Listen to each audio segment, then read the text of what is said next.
মাতারা। জয় মাতারা।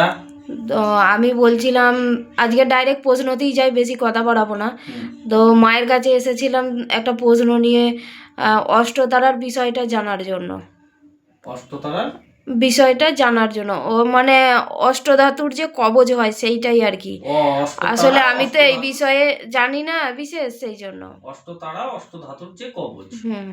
শোনো, অষ্টতারার কবচ হচ্ছে মা তারার যে 8টা রূপ, 8টা রূপের 8টা কাজ, 8টা গুণ আর 8টা শক্তি।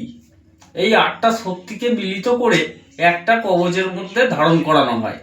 এইবার মায়ের যে অষ্টতারার কবচ যে কাজ, সেই কাজ হচ্ছে নবগ্রহকে কন্ট্রোল করে। তোমার যে যে ডিস্টার্বগুলো থাকে সেই ডিস্টার্বগুলোকে ক্লিয়ার করে দেয়।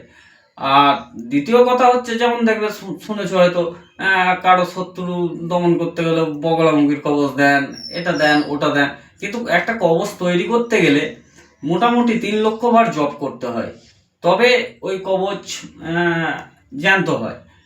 তোমরা জ্যান্তই বুঝবে ভালো, তাই আমি জ্যান্ত বলেই বললাম। তা ওই কবচ এরকম হাতে নিয়ে দেখবে, মানুষের যেরকম হৃদয় কাঁপে এইভাবে কবচও কাঁপে। আমরা পরীক্ষা করে দেখিয়ে দিই যে কবচ কিভাবে রেডি হয়েছে। আর একটা কবচের ছক ফেলতে গেলে মোটামুটি 1 মাস আগে ছকটা ফেলতে হয়, অনেক খাটনি আছে। পরে আজকে হয়তো সময় নেই আমার এই কবচের বিষয়ে বিস্তারিত অন্য দিন বলে দেবো, কারণ যারা ছোট ছোট জিনিস নিয়ে আসেন, এখানে বিষয় নিয়ে আসেন, তাদের কাছে তো এই মন্দিরে কোনো টাকা পয়সা নেওয়া হয় না। প্রথম কথা, তুমিও দেখেছো কোনো ফিস টিস নেওয়া হয় না। যতটা পারি আমি মানুষের পাশে থাকি, সাহায্য করার চেষ্টা করি।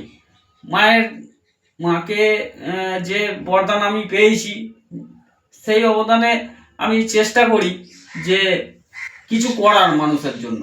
মায়ের এটাই আদেশ, তাই আমি করি।